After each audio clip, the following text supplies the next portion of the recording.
जय जय शङ्कर हर हर शङ्कर जय जय शङ्कर हर हर शङ्कर जय जय शङ्कर हर हर शङ्कर जय जय शङ्कर हर हर. ஸ்ரீ சங்கரச்சரிதம் தெய்வத்தின் குரல் 5ஆம் பாகம். மாதவீய சங்கர விஜயம். மாதவீய சங்கர விஜயம் என்பது நிறைய பிரச்சாரமாகி இருப்பதாக சொன்னேன். காவிய ரசங்கள் நிரம்பியதாக அது இருப்பது ஒரு காரணம். அதே சமயத்தில் தத்துவங்கள், சித்தாந்தங்கள் முதலியவற்றையும் ஆச்சாரியாளுக்கும் மாற்று சித்தாந்திகளுக்கும் நடந்த வாதங்கள் முதலியவற்றில் டீப்பாக அலசி அதில் சொல்லியிருக்கிறது. சங்கர விஜய புஸ்தகங்களில் முதலில் அச்சு போட்டு தேசம் முழுவதிலும் விநியோகமான புஸ்தகம் அதுதான் என்பதாலும் பிரபலமாயிற்று. அதை நன்றாக பிரச்சாரம் செய்ய வேண்டும் என்று ஈடுபாடு கொண்ட அபிமானிகள் இருந்தார்கள். 100 வருஷம் முந்தையே 30 வருஷ இடைவெளிக்குள் பம்பாயிலிருந்து முதல் எடிஷனும் புனாவிலிருந்து 2வது எடிஷனும் போட்டு விநியோகமான புஸ்தகம் அது.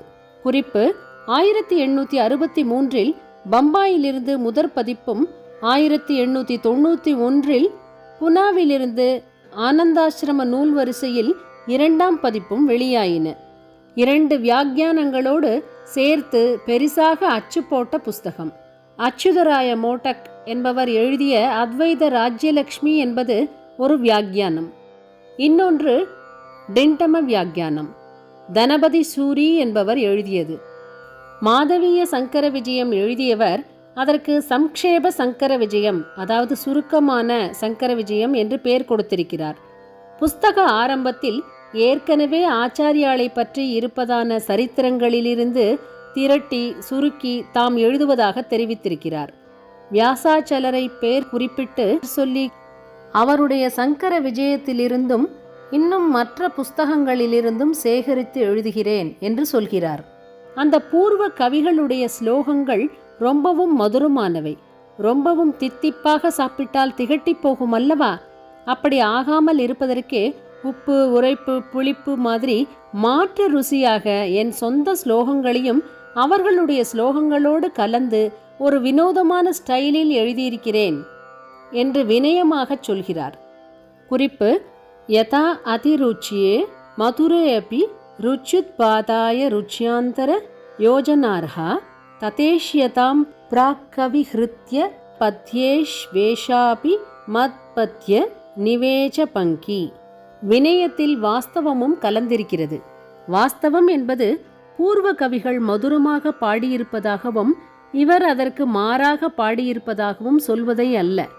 இவருடைய சொந்த கவனமும் அவர்களுடையதைப் போலவே அதைவிடவும் கூட மதுரமாக இருப்பவைதாம். பின்னே என்ன வாஸ்தவம் என்றால், மற்ற புஸ்தகங்களிலிருந்து இவர் நிறைய எடுத்து தம் புஸ்தகத்தில் கொடுத்திருக்கிறார் என்பதுதான். வியாசாச்சலியத்திலிருந்து பெரிய பெரிய பகுதிகளாகவே எடுத்து தம் புஸ்தகத்தில் அங்கங்கே சேர்த்திருக்கிறார். ராஜசூடாமணி தீக்ஷிதரின் சங்கராப்யுதம், ராமபத்ர தீக்ஷிதரின் பதஞ்சலி விஜயம், ஜெகநாத கவியின் பகவத்பாத சப்ததி ஆகியவற்றிலிருந்தும் அநேக ஸ்லோகங்களை எடுத்து இந்த புஸ்தகத்தில் கொடுத்திருக்கிறார். ஆனந்தகிரியமும் அவர் முக்கிய சோர்ஸாக எடுத்துக்கொண்டுள்ள இன்னொரு புஸ்தகம். ஆனால் அது ஸ்லோகம் கொஞ்சமாகவும் கத்தியம், அதாவது உரைநடை அதிகமாகவும் கலந்து எழுதப்பட்ட புஸ்தகமாதலால் முழுக்க ஸ்லோக ரூபமாகவே அமைந்த இந்த புஸ்தகத்தில் அதிலிருந்து அதிகம் சேர்க்க முடியவில்லை. ஆனாலும் அதிலிருந்தும் சில ஸ்லோகங்களை கையாண்டிருக்கிறார். அதன் வசன நடை பகுதிகளிலிருந்தும் தாத்பரியங்களை எடுத்துக்கொண்டு ஸ்லோகமாக பண்ணி கொடுத்திருக்கிறார். மொத்தத்தில் பல புஸ்தகங்களில் சாரமாய் உள்ளதையெல்லாம் ஒரே இடத்தில் நாம் சேர்த்து படித்து ரசிக்கும்படியாக தம்முடைய நூலில் திரட்டி கொடுத்திருக்கிறார். மூலத்தில் உள்ளதை அப்படியே கொடுப்பது, கொஞ்சம் மாற்றி கொடுப்பது, டெவலப் பண்ணி கொடுப்பது என்று 3 விதமாகவும் பண்ணியிருக்கிறார். ஆகையாலேயே அந்த புஸ்தகம் பண்டித பாமர ரஞ்சகமாக பிரசித்தமாகி இருக்கிறது. சில பேர் கேட்கிறார்கள், அவரே பெயர் சொல்லி குறிப்பிட்டுள்ள வியாசாச்சலியத்திலிருந்தும் பூர்வ சரித்திரங்கள் என்று அவர் சொல்வதில் புகழ்பெற்றுள்ள ஒன்றான ஆனந்தகிரியத்திலிருந்தும் வேண்டுமானால் அவர் நிறைய எடுத்து கொண்டிருக்கலாம். ஆனால் சங்கராபியுதயம், பதஞ்சலி சரிதம், பகவத்பாத் சப்ததி முதலியவற்றிலிருந்து அவர் எடுத்துக்கொண்டிருப்பார் என்பதை விட அந்த புஸ்தக கர்த்தாக்கள் தான் இவருடைய புஸ்தகத்தில் இருந்து எடுத்து தங்களுடைய புஸ்தகத்தில் சேர்த்து கொண்டிருப்பதாக ஏன் இருக்கக்கூடாது என்று கேட்கிறார்கள். ஆனால் அவரேதான் ஸ்பஷ்டமாக அநேக நூல்களிலிருந்து திரட்டியதாக சொல்லியிருக்கிறாரே. அது மாத்திரமில்லை, சங்கர விஜயங்கள் என்பவை காவிய ரீதியில் எத்தனை ரசமாக எழுதப்பட்டிருந்தாலும் அவற்றுக்கு காவியம், அதாவது லிட்ரேச்சர் என்பதை விட பாராயணத்துக்கான மத கிரந்தம் என்றுதான் முக்கியத்துவம். கிரந்த கர்த்தாவின் நோக்கமே படிப்பவர்கள் ஆச்சாரிய பக்தியும் ஆஸ்திக்ய புத்தியும் பெற வேண்டும் என்பதை தவிர இலக்கியம் என்று ரசித்து மகிழ்வதோடு நின்றுவிட வேண்டும் என்பதல்ல. இப்படி மத சாஸ்திரங்களில் சேர்க்கும்படியாக உள்ள புஸ்தகங்களில் வேறே கவிகள் சொன்னதை நாம் எடுத்து கையாண்டால் கௌரவ ஹானி இல்லையா என்ற கேள்வி எழும்புவதில்லை. நம் பர்பஸ் ஜனங்கள் பக்தியுடன் படித்து பாராயணம் பண்ணக்கூடியதான ஒரு கிரந்தத்தை கொடுப்பதுதான். அதற்கு எது உதவுமானாலும் அதை பிரயோஜனப்படுத்திக் கொள்ள வேண்டியதுதான் என்றே நினைத்து ஃப்ரீயாக மற்ற புஸ்தகங்களிலிருந்தும் எடுத்துக்கொள்வார்கள்.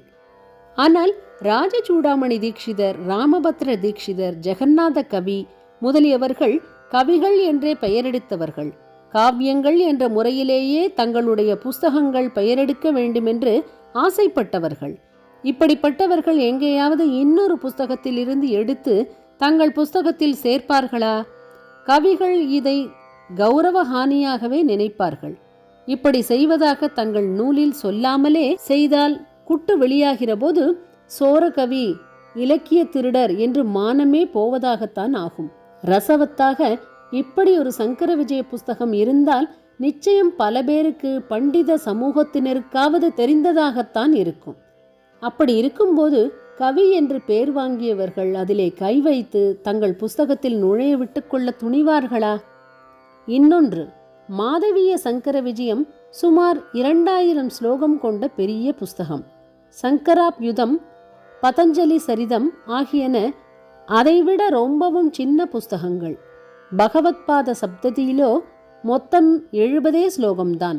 ஒரு பெரிய புஸ்தகத்தில் அங்கங்கே வேறே புஸ்தகங்களிலிருந்து ஸ்லோகங்கள் கொடுத்தால் வித்தியாசமாக தெரியாது. ஆனால் மூலமே சின்னதாய் உள்ளபோது அதில் இரவல் சரக்கு நிறைய இருந்ததானால் அப்படிப்பட்ட புஸ்தகம் பண்டித சமூகத்தில் எடுபடுமா? அந்த கவிக்குத்தான் பெயர் உண்டாகுமா? ஒரே ஸ்டைலில், ஒரே சீரான கதை போக்கிலும் கருத்து போக்கிலும் அந்த 3 புஸ்தகங்களும் போகும்போது மாதவியத்தில் காணப்படும் இந்த ஸ்லோகங்களும் டெக்ஸ்டோடு அங்கமாக இயற்கையாக பொருந்தி இருப்பதால் வேறே புஸ்தகத்திலிருந்து எடுத்து சேர்த்தது என்று சொல்வதற்கு இடமில்லை. மாதவிய கர்த்தாவே கௌரவகானி என்று நினைக்காமல் திறந்த மனசோடு அநேக நூல்களிலிருந்து கோத்து கொடுத்திருக்கிறேன் என்று சொல்லும்போது அப்படி இல்லை என்று நாம் ஏன் ஆக்ஷேபிக்க வேண்டும்? வியாசாச்சலியம், அந்த புஸ்தகத்திலிருந்து தெரிவது வியாசாச்சலியத்திற்கு நிறைய பிராமாண்யம், அதாவது மெய்மை உண்டென்பது. அச்சலம் என்றால் மலை அல்லவா? அதை வைத்து ஸ்லேடையாக மாதவீயத்தின் ஆரம்பத்தில் அதை பண்ணியவர் வியாச அச்சலர் முதலான பூர்வகால பண்டிதர்கள் என்ற மலையில் ஆச்சாரிய சரித்திரம் என்ற ஒரு உன்னதமான விருட்சமாக முளைத்திருக்கிறது. அதன் புஷ்பங்களில் நிரம்பியுள்ள தேனை, அதாவது அர்த்த புஷ்டியை வித்வத் சமூகம் என்கிற வண்டுகள் பானம் பண்ணுகின்றன. உச்சத்திலுள்ள அந்த புஷ்பங்களில் என் சிற்றறிவு என்ற குட்டையான துரட்டுகோலுக்கு எட்டுகிற கொஞ்சத்தை மட்டும் ஈஸ்வர ஸ்வரூபமான குரு ஸ்மரணையோடு பறித்து மாலையாக தொடுத்து இந்த சம்க்ஷேப சங்கர விஜயமாக தருகிறேன் என்று சொல்லியிருக்கிறார். குறிப்பு: வியாசாச்சல பிரமுக பூர்விக பண்டித க்ஷ்மா பிருத் சம்பிரதோச்ச தர காவ்ய தரோ சுரீதேஹே வித்வன் மதுவிரத சுகோரு ரசாணி சர்வாணி ஆதாதும் அர்த்த குசுமான் அகம் அக்ஷமோஸ்மி யத்னாது தல்ப கிருஷ்ணா ஸ்ருணீனா கிரஹீதும் சக்யம் ததத்ர சரசம் சகலம் கிரஹீத்வா காஞ்சின் மகேஸ்வர குரு ஸ்மிருதி பின்ன மோகக சம்க்ஷேப சங்கர ஜெய ஸ்ரஜம் ஆதனோமி. இதே உபமானம் சொல்லி இதே வியாசாச்சலீயத்தை கோவிந்தநாதரும் தம்முடைய சங்கர விஜயத்தில் கொண்டாடி இருக்கிறார்.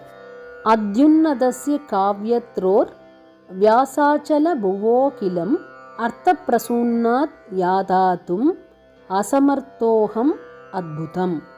வியாசாச்சல பூமியில் வியாச அச்சலமாகிய மலைநிலத்தில் மிகவும் உயர்ந்த காவிய மரமாக ஆச்சாரிய சரித்திரம் முளைத்திருக்கிறது. அதனுடைய அர்த்தமாகிய அத்புத புஷ்பத்தை பறித்து வர நான் சக்தியற்றவன் என்று அர்த்தம். புஸ்தக ஆரம்பத்திலேயே வியாசாச்சலரை ஸ்துதித்த மாதவீய கர்த்தா அப்புறம் 10-15 ஸ்லோகங்களில் அவையடக்கமாக பல விஷயம் சொல்லிவிட்டு மறுபடியும் தன்யோ வியாசாச்சல கவிவரஸ் தத் கிருதிஜ்ஞாச்ச தன்யாக என்பதாக கவிசிரேஷ்டரான வியாசாச்சலரும் பாக்யசாலி, அவருடைய கிரந்தத்தை அறிந்தவர்களும் பாக்யசாலிகள் என்று பாராட்டுகிறார். ஜெய ஜெய சங்கர ஹர ஹர சங்கர. மகாபெரியவா சரணம். जय जय शङ्कर हर हर शङ्कर जय जय शङ्कर हर हर शङ्कर जय जय शङ्कर.